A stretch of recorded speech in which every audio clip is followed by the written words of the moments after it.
Hello दोस्तों, आप सभी का स्वागत है आपके अपने YouTube चैनल पर। दोस्तों, आज हम पढ़ने वाले हैं एमपी पुलिस एग्जाम 2021 की तैयारी के लिए मॉडल सेट पेपर नंबर 74, जिसमें GK GS, science, current affair और एमपी जीके के महत्वपूर्ण प्रश्न लिए गए हैं, जो कि आने वाली एमपी पुलिस एग्जाम की दृष्टि से बहुत इंपॉर्टेंट है। तो चलिए शुरू करते हैं। लेकिन यदि आपने अभी तक मेरे चैनल को सब्सक्राइब नहीं किया है तो आप मेरे चैनल को सब्सक्राइब कर लीजिए और बेल आइकन के बटन भी जरूर दबा लीजिए, ताकि ऐसे इंपॉर्टेंट एजुकेशनल वीडियो के नोटिफिकेशन आप तक आसानी से पहुंचते रहें। देखते हैं आज का पहला प्रश्न। आज का पहला प्रश्न है, चित्रकूट किस नदी के किनारे स्थित है? पूछा गया आपसे, चित्रकूट किस नदी के किनारे स्थित है? तो इसका जो राइट आंसर है वह है ऑप्शन नंबर 3, मंदाकिनी नदी के किनारे। चित्रकूट मंदाकिनी नदी के किनारे स्थित है। चित्रकूट सतना जिले में एक पवित्र हिंदू धार्मिक स्थल है। यहाँ रामघाट, जानकी कुंड, सती अनसुईया आश्रम, हनुमान धारा, कामतगिरी पर्वत, हनुमान धारा प्रमुख दर्शनीय स्थल हैं। चलिए आगे बढ़ते हैं अगले प्रश्न की ओर। अगला प्रश्न है हमारा प्रश्न क्रमांक 2।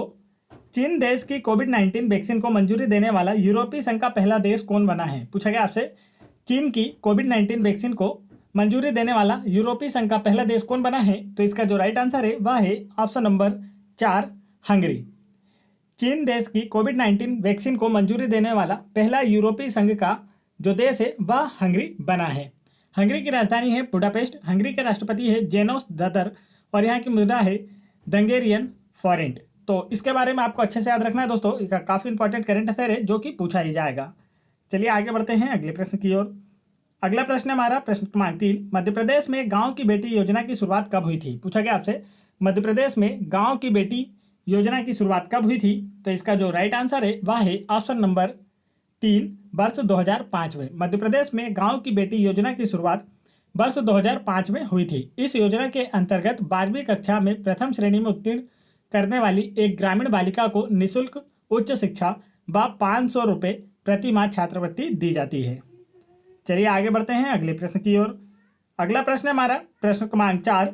हाल ही में किस राज्य में महिलाओं को हेलमेट पहनना कंपलसरी हो गया है? 4 ऑप्शन दिए गए आपको और आपसे पूछा गया है, हाल ही में किस राज्य में महिलाओं को हेलमेट पहनना कंपलसरी हो गया है? तो इसका जो राइट आंसर है वह है ऑप्शन नंबर 4, मध्य प्रदेश राज्य में। हाल ही में मध्य प्रदेश राज्य में महिलाओं को हेलमेट पहनना कंपलसरी हो गया है। मध्य प्रदेश की राजधानी भोपाल, मध्य प्रदेश के सीएम है शिवराज सिंह चौहान, मध्य प्रदेश की गवर्नर हैं आनंदीबेन पटेल और मध्य प्रदेश के चीफ जस्टिस हैं मोहम्मद रफीक। चलिए आगे बढ़ते हैं अगले प्रश्न की ओर। अगला प्रश्न है हमारा प्रश्न क्रमांक 5। पशुओं के प्रति क्रूरता की रोकथाम भारत के संविधान की 7वीं अनुसूची में दी गई किस सूची में सूचीबद्ध है? पूछा गया आपसे, पशुओं के प्रति क्रूरता की रोकथाम भारत के संविधान की 7वीं अनुसूची में किस सूची में सूचीबद्ध है? तो इसका जो राइट आंसर है वह है ऑप्शन नंबर 4, संवर्ती सूची। पशुओं के प्रति क्रूरता की रोकथाम भारत के संविधान की 7वीं अनुसूची में दी गई संवर्ती सूची में सूचीबद्ध है। संवर्ती सूची के अंतर्गत दिए गए विषयों पर केंद्र एवं राज्य दोनों सरकारें कानून बना सकती है। संविधान लागू होने के समय संवर्ती सूची में 47 विषय थे, परंतु वर्तमान में इसमें 52 विषय हैं। चलिए आगे बढ़ते हैं दोस्तों अगले प्रश्न की ओर। अगला प्रश्न है हमारा प्रश्न क्रमांक 6। खालिस्तान संघ सूची और संवर्ती सूची के विषयों पर कानून बनाती है। 4 ऑप्शन दिए गए आपको और आपसे पूछा गया है, इनमें से कौन संघ सूची और संवर्ती सूची के विषयों पर कानून बनाती है? तो इसका जो राइट आंसर है वह है ऑप्शन नंबर 1, लोकसभा। लोकसभा संघ सूची और संवर्ती सूची के विषयों पर कानून बनाती है। संघ सूची के विषयों पर कानून बनाने का अधिकार केंद्र सरकार को है तथा संवर्ती सूची के विषयों पर कानून बनाने का अधिकार केंद्र व राज्य सरकार दोनों को होता है, परंतु कानून समान होने पर केंद्र सरकार के कानून लागू होते हैं। संघ सूची में वर्तमान में 100 विषय तथा संवर्ती सूची में वर्तमान में 61 विषय शामिल है। तो इनके बारे में भी आपको याद रखना है, यह भी पूछे जाएंगे। आगे बढ़ते हैं दोस्तों अगले प्रश्न की ओर। अगला प्रश्न है हमारा, राजकुमार सलीम आगे चलकर सम्राट कहलाया। आपसे पूछा गया है, राजकुमार सलीम आगे चलकर कौन सा सम्राट कहलाया? तो इसका जो राइट आंसर है दोस्तों वह है ऑप्शन नंबर 3, जहांगीर। राजकुमार सलीम आगे चलकर सम्राट जहांगीर कहलाया। जहांगीर मुगल सम्राट अकबर का पुत्र था। जहांगीर के काल को चित्रकला का स्वर्ण युग कहा जाता है। जहांगीर ने न्याय की जंजीर लगवाई थी तथा इसने ही सिखों के 5वें गुरु अर्जुन देव की हत्या भी करवाई थी।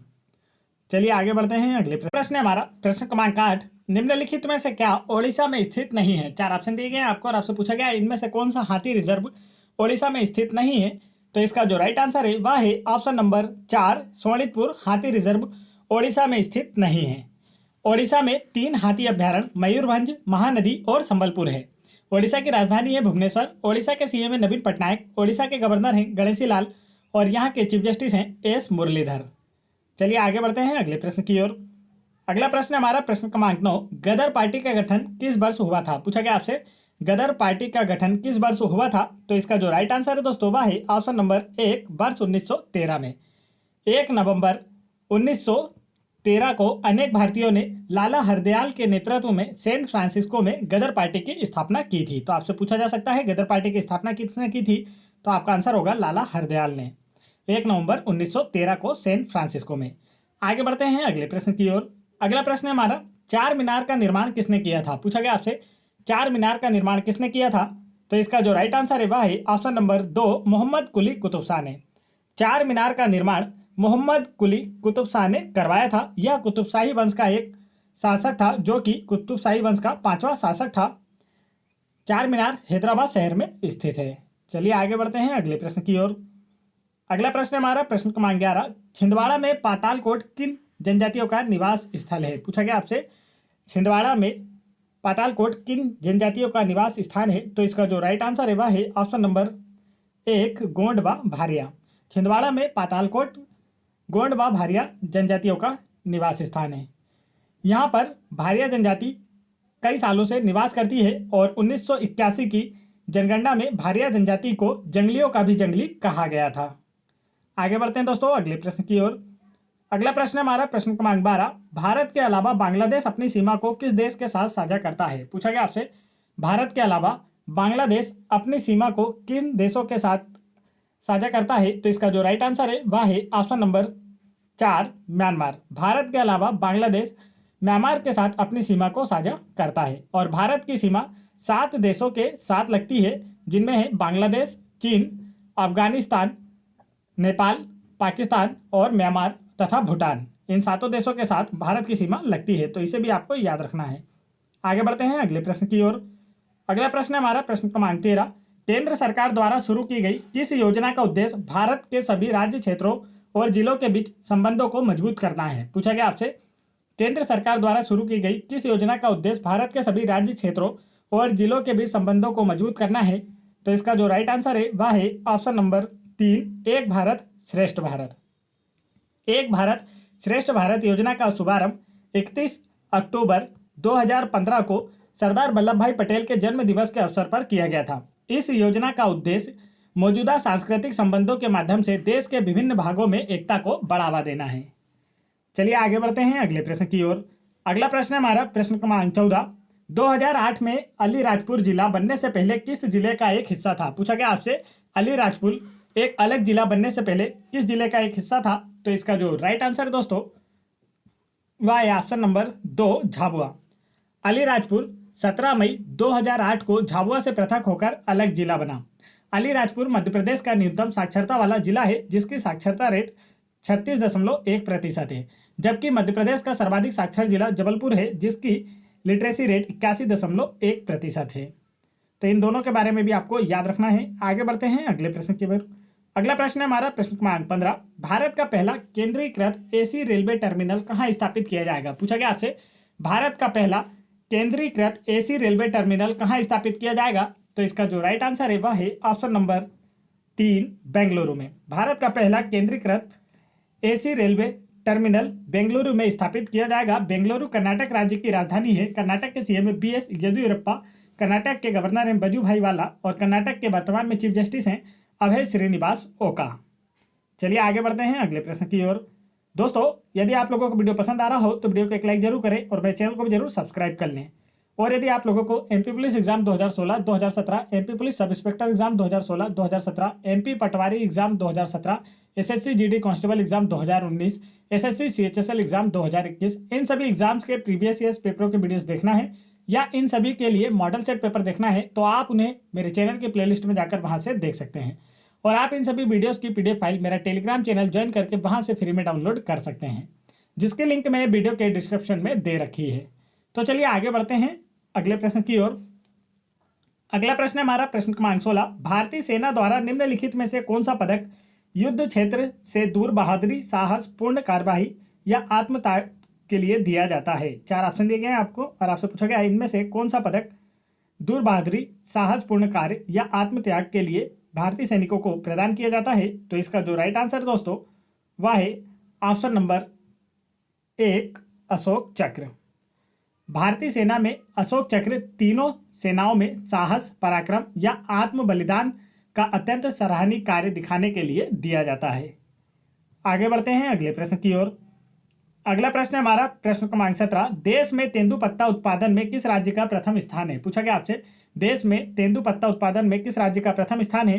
तो इसका जो राइट आंसर है वह है ऑप्शन नंबर 4 मध्य प्रदेश। देश में तेंदुपत्ता उत्पादन में मध्य प्रदेश राज्य का प्रथम स्थान है तथा मध्य प्रदेश में तेंदु उत्पादन में सागर जिला प्रथम स्थान पर है। तो इसके बारे में भी आपको याद रखना है, यह भी पूछा जा सकता है।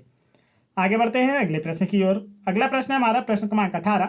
राज्यपाल द्वारा जारी अध्यादेश विधानसभा द्वारा कितने समय में पारित करना होता है? पूछा गया आपसे राज्यपाल द्वारा जारी अध्यादेश विधानसभा द्वारा कितने समय में पारित करना होता है? तो इसका जो राइट आंसर है वह है ऑप्शन नंबर 4 6 सप्ताह में। यदि राज्यपाल कोई अध्यादेश जारी करता है तो उसे विधानसभा द्वारा 6 सप्ताह में पारित करना अनिवार्य होता है। भारतीय संविधान के अनुसार राज्यपाल अनुच्छेद 213 के तहत अध्यादेश जारी कर सकता है, जबकि राष्ट्रपति अनुच्छेद 123 के तहत अध्यादेश जारी कर सकता है। तो राष्ट्रपति का पूछा जाता है तो 123 और राज्यपाल का पूछा जाता है तो 213। इन दोनों के ही बारे में आपको याद रखना है, दोनों ही पूछे जाते हैं। आगे बढ़ते हैं दोस्तों अगले प्रश्न की ओर। अगला प्रश्न है हमारा प्रश्न क्रमांक 19। किस भारतीय शासक ने कलिंग का युद्ध लड़ा? पूछा गया आपसे किस भारतीय शासक ने कलिंग का युद्ध लड़ा? तो इसका जो राइट आंसर है वह है ऑप्शन नंबर 4 सम्राट अशोक ने। सम्राट अशोक ने कलिंग का युद्ध लड़ा था। कलिंग का युद्ध 261 ईसा पूर्व लड़ा गया था। इस युद्ध के बाद सम्राट अशोक का हृदय परिवर्तन हुआ था और उसने बौद्ध धर्म अपना लिया था। अशोक ने बौद्ध धर्म की दीक्षा उपगुप्त से ली थी और कलिंग की राजधानी तोसली थी। इसे भी आपको याद रखना है। आगे बढ़ते हैं अगले प्रश्न की ओर। अगला प्रश्न है हमारा अंतर्राष्ट्रीय महिला दिवस कब मनाया जाता है? पूछा गया आपसे अंतर्राष्ट्रीय महिला दिवस कब मनाया जाता है?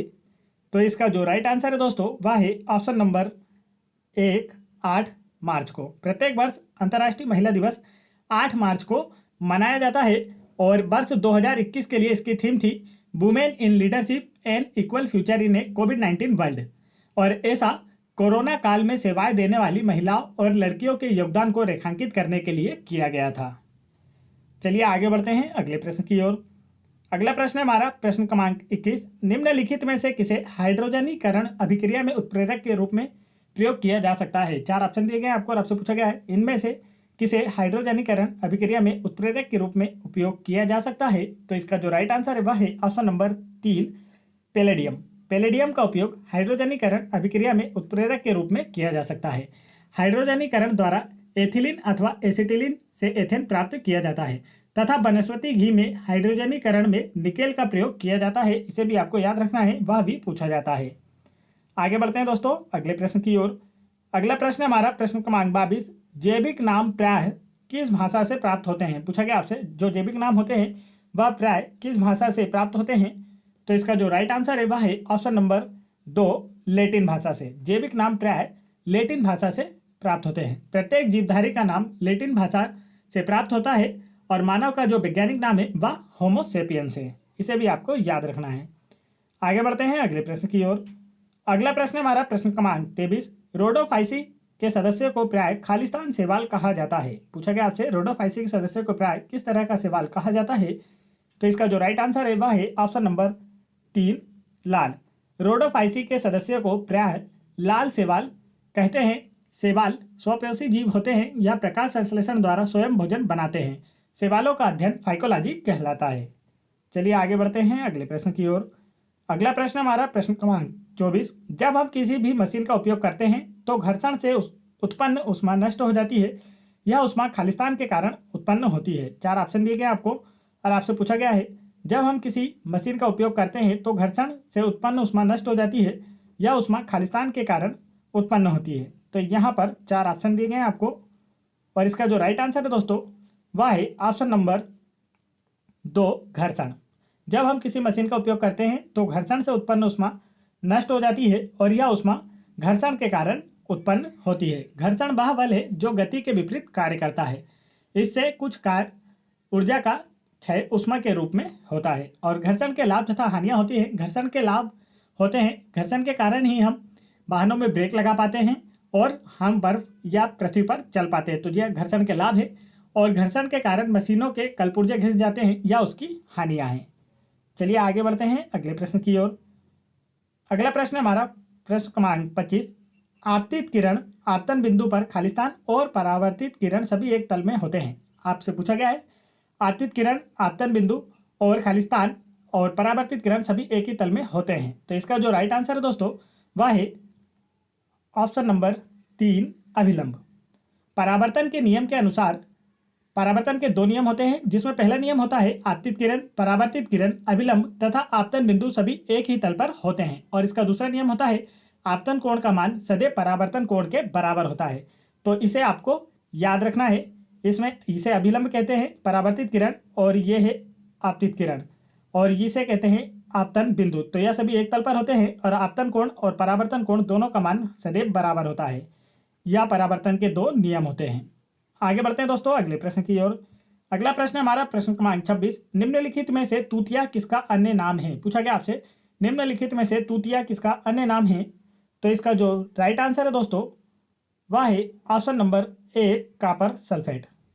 कॉपर सल्फेट को तूतिया या नीला थोथा भी कहा जाता है। इसे कॉपर सल्फेट या क्यूप्रिक सल्फेट भी कहते हैं। इसका जो रासायनिक सूत्र होता है वह CuSO4 होता है।